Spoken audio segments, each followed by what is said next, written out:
जी welcome back नाज़रीन। Break से पहले हमारे साथ डॉक्टर यास्मीन राशिद साहिबा मौजूद थी और फिर आसिम रज़ा साहब हमारे साथ मौजूद थे जो कि चेयरमैन थे all Pakistan flour mill association के। अब हमारे साथ दो मेहमान जो हैं, एक हमें ऑडियो लाइन पर ज्वाइन किया है खालिद खोकर साहब ने। आप पाकिस्तान किसान इत्तेहाद के चेयरमैन हैं, बहुत शुक्रिया आपका। शमशाद असगर वड़ाई साहब हमारे साथ हैं, आप डायरेक्टर हैं पंजाब सीड कॉरपोरेशन के, एग्रीकल्चर डिपार्टमेंट से आपका बहुत ताल्लुक है। शमशाद साहब आपका बहुत शुक्रिया प्रोग्राम के अंदर ज्वाइन करने के लिए। नाज़रीन, जो सबसे अहम मसला मैं आपके सामने रखने लगा हूँ वो मकई का मसला है।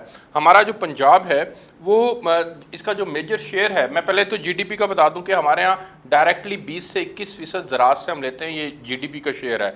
इसमें जो हमारी डायरेक्ट लेबर जुड़ी हुई है वो तकरीबन 45 से 48% हमारी डायरेक्ट लेबर इस ज़राअत के शोबे से जुड़ी हुई है।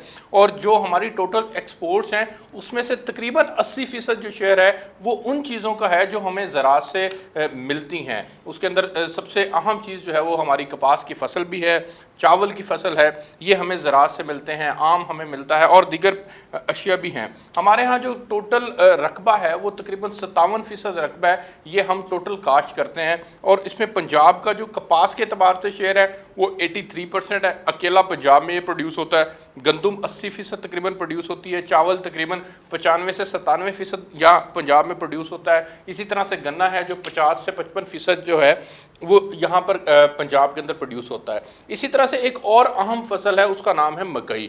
मकई भी रूटीन के अंदर हमारे यहाँ 2 सीजन्स के अंदर होती है, एक स्प्रिंग है एक ऑटम है। इसकी तकरीबन 4 माह की फसल होती है और ये लगती है, और इसमें हुकूमत वक्त जो है उसकी जानिब देखता है किसान के लिए हुकूमत वक्त क्या रिलीफ फराहम करती है। पिछले साल मकई की कीमत तकरीबन 1400 रुपये फ़ी मन थी और अब की दफ़ा ये कीमत गिर कर 800 से 900 के दरमियान आ गई है, कहीं 920 है कहीं 930 है। ये कीमतें गिरने की बुनियादी वजह क्या है ये जानने की हम कोशिश करेंगे और इससे मुतल्लिका और क्या मसाइल है वो भी मैं आपके सामने रखता हूँ। मैं खालिद खोकर साहब को जो है उनसे बात का आगाज़ करना चाहूँगा। खालिद खोकर साहब, आप क्या देखते हैं मकई की पर्टिकुलरली अगर हम फसल को उठाएं तो रीजंस क्या हैं, क्यों ये फसल गिरी, इसमें क्या कोई माफिया इन्वॉल्व है? देखिए जी, मैं समझता हूँ कि हर फसल में काश्तकार के साथ ज्यादती होती है। अब आप ये देखें कि जब फसल हमारी नहीं आई थी तो उस वक्त रेट था 1450 रुपए का। ठीक।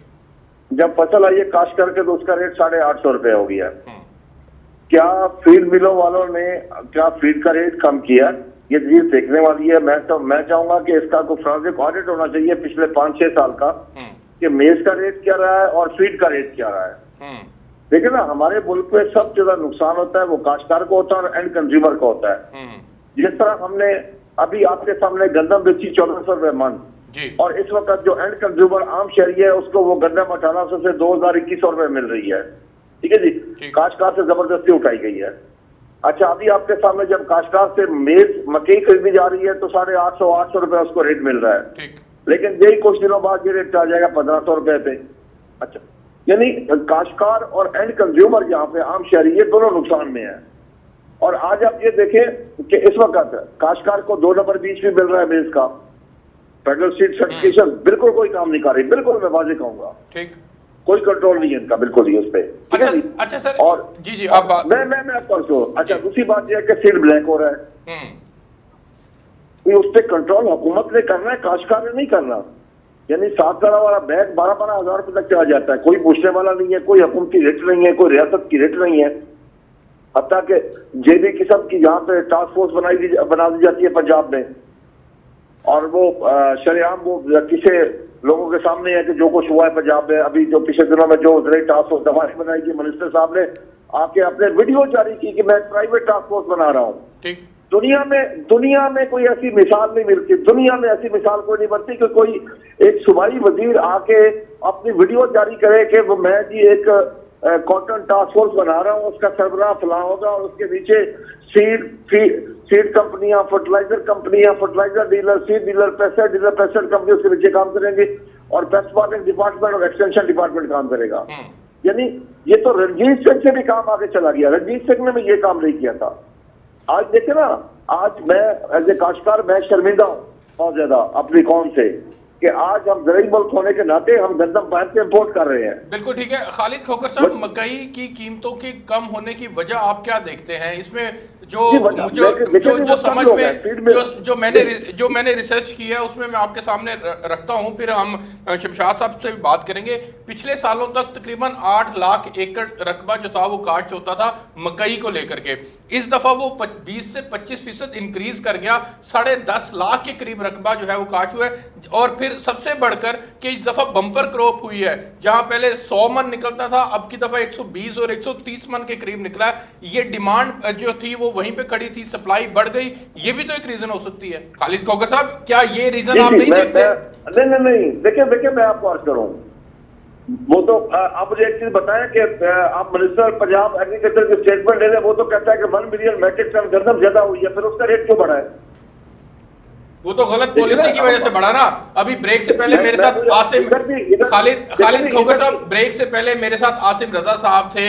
अब्दुल अलीम खान साहब ने पंजाब असेंबली के फ्लोर के ऊपर ये कहा है कि जी हमने इस दफा ऐसी पॉलिसी अपनाई जिससे किसान का फायदा हुआ। अब ओपन मार्केट में रेट 1900 से 2000 रुपए अगर गंदम का चला गया है तो वो अल्टीमेटली पैसा किसान की जेब में जा रहा है। ये मंतक थी उनकी, लेकिन बहरहाल एंड कंज्यूमर इससे मुतासिर हुआ है, यहां तक मैं आपसे एग्री करता हूं, लेकिन किसान को तो फायदा पहुंच गया ना इनकी गलत पॉलिसी। नहीं, कतल किसान के घर से जबरदस्ती कदम उठाई गई है, किसान के घर से पुलिस दाखिल हुई है यहाँ पे, जखीरा अंदोजी भी नहीं हुई। देखिए जी, पाकिस्तान में पहली दफा हुआ है कि काश्तकार को 25 मन से ऊपर रखने की इजाजत नहीं है। देखिए ये कौन सा कानून है कि हमने गंदम पैदा की, गंदम हमारी है, हम अपने घर रख ही नहीं सकते, हम अपने बीच के नहीं रख सकते। हमें जो परमिशन हुकूमत ने दी वो थी कि हम मैक्सिमम 25 मन गंदम अपने घर रख सकते हैं। देखिए जी, लाकानूनियत की इंतहा ऐसा दुनिया में ऐसा नहीं होता। अच्छा, मेरे साथ लाइन पे रहिएगा, मैं शमशाद साहब से जानना चाहूंगा। सर, आप एमपी का ऑफिशियल क्या समझते हैं, मकई की कीमतें क्यों कम हुई हैं? देखें, इससे पहले कि मैं आपको वो बताऊं मकई की कीमतें क्यों कम हुई हैं, पहले इससे थोड़ा सा हमें पीछे जाना पड़ेगा। पिछले साल में देखते हैं कि क्या था, उससे पिछले साल देखते हैं क्या था। ये जो मकई की फसल है ये पिछले साल कोई 8 लाख एकड़ पे काश्त हुई। ठीक। उससे पिछले साल ये 6 लाख एकड़ पे काश्त हुई। 6 लाख से पिछले साल 8 लाख हुई और इस साल ये 10,35,000 एकड़ पे काश्त हुई। ठीक है। उसकी वजह से एरिया बढ़ने की वजह से इसकी प्रोड्यूस भी बढ़ी। अच्छा। जब वो प्रोड्यूस बढ़ने की ये वजह थी, और इसके अलावा जब पिछले साल इस साल का जो आटम का स्प्रिंग में जो काश्त हुई थी उसका जो सीज़न था, उसका ग्रोथ सीज़न था, वो बड़ा फेवरेबल था। उसकी वजह से पोलिनेशन बेहतर हुई, उसकी सीड सेटिंग बेहतर हुई और अल्टीमेटली प्रोड्यूस भी बढ़ी। ठीक। जब एरिया बढ़ा, प्रोड्यूस बढ़ी, तो मार्केट में इसकी सप्लाई बढ़ गई। ठीक। चूँकि ये इस रेट डिटरमन होता है डिमांड एंड सप्लाई से। अच्छा। जब मार्केट में इसकी सप्लाई बढ़ी और इसके मुकाबले में डिमांड कम हुई, डिमांड कम क्यों हुई, वो इसका मेन कंज्यूमर था पोल्ट्री इंडस्ट्री। ठीक है। पोल्ट्री वालों ने इसकी परचेज कम की। ठीक। जैसे भी उन्होंने कम की पोल्ट्री इंडस्ट्री ने, उसकी वजह से इसकी मार्केट में डिमांड और सप्लाई की वजह से सप्लाई बढ़ी और डिमांड कम हुई, तो रेट भी इस वजह से अच्छा, नीचे आ गया। इसमें जो इन मेन इसका जो जाहिर है जो कंज्यूमर है वो रिफाइन ऑयल वाले वो तकरीबन 25% उठाते हैं, मार्केट का शेयर उठाते हैं। पोल्ट्री वाले 60 से 65% जो है वो शेयर उठाते हैं। इसी तरह से फिर कैटल फील्ड वाले हैं उनको 5% वो इसका मार्केट से शेयर उठाते हैं।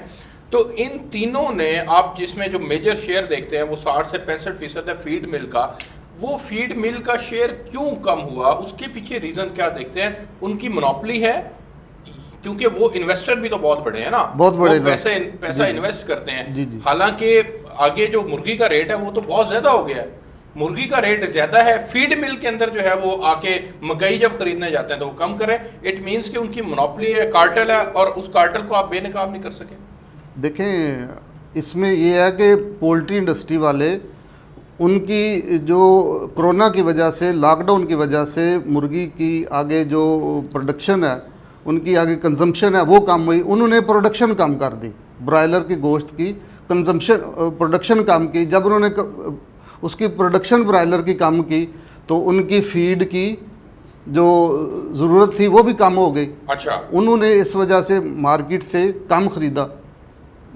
आप कोरोना को रीजन ठहरा रहे हैं? कोरोना की वजह से उनकी जो हैं वो पूरी ख़रीद नहीं सके। उनकी आगे आपको पता है कि बहुत सारे पोल्ट्री फार्म बंद हो गए। ठीक, यही मुझे लेकिन तो समझ अच्छा चले, आपको ये समझ आ रही है डिमांड एंड सप्लाई के साथ आप इसकी रीजन को जोड़ रहे हैं। जी जी। लेकिन जब आप गवर्नमेंट के एंड से देखते हैं तो गवर्नमेंट को भी तो चाहिए ना, जाहिर है आप ऑफिशियल हैं, महकमा ज़राअत के ऑफिशियल हैं, कोई तजावीज़ ऐसी जो इसकी एक्सपोर्ट प्राइस जो है वो तय हो जाए, ताकि जिस तरह से गंदम में आपको आप किसान को रिलीफ देने की बात करते हैं, मकई को जो कि आइंदा आने वाले दिनों के अंदर हम देख रहे हैं जिस तरह से इसके अंदर किसान का जो है वो इंटरेस्ट बढ़ता जा रहा है, पैसे उसको अच्छे मिलने थे। अगर यही 1400 रुपये जो पिछले साल रेट था वही रहता तो ऐन मुमकिन है ये फसल बढ़ती, हम एक्सपोर्ट के भी काबिल हो जाते, चीज़ों को बेहतर से बेहतर करने की पोजीशन में आ जाते। तो क्या कोई ऐसी प्राइस तय नहीं हो सकती? उसमें मैं समझता हूँ कि गवर्नमेंट को चाहिए कि इसकी कोई ना कोई एक स्टेक होल्डर के साथ मीटिंग करके कोई सपोर्ट प्राइस मुकर्रर कर दे, या गवर्नमेंट इसकी एक्सपोर्ट की इजाज़त दे दे, तो ये मार्केट में इसकी आपने महकमा ज़राअत ने कोई तजावीज़ हुकूमत के सामने रखी हों? जी, मिनिस्टर साहब ने हमें कहा है, हम उसमें तजावीज़ बना रहे हैं।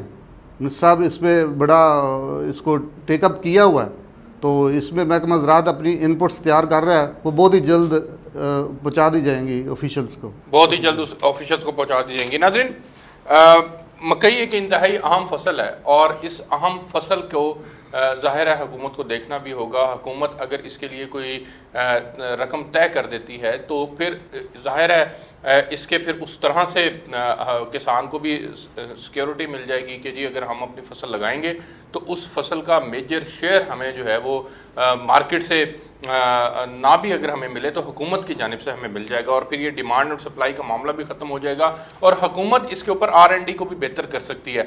जितना हम R&D के ऊपर फोकस करेंगे, जितनी हमारी रिसर्च और डेवलपमेंट बेहतर होगी, उतने हमारे लिए चीज़ें जो हैं वो इन्हांस होंगी। हमें महकमा ज़राअत के अंदर बहुत ज़्यादा पोटेंशियल मौजूद है, इस पोटेंशियल को हमें जो है वो देखना होगा, हुकूमत को इसमें अपना किरदार, बुनियादी किरदार अदा करना है। अब इस साल ये 10.5 लाख के करीब एकड़ काश्त हुआ, लेकिन अब आगे आके जब दोबारा से आपका ऑटम आएगा और फिर किसान को चूँकि उसकी जो मुनासिब कीमत है वो नहीं मिली, वो इससे फिर दस्तबरदार हो जाएगा। अगर वो दस्तबरदार हो जाएगा तो फिर नेक्स्ट सीज़न के अंदर दोबारा उसकी सप्लाई कम होगी।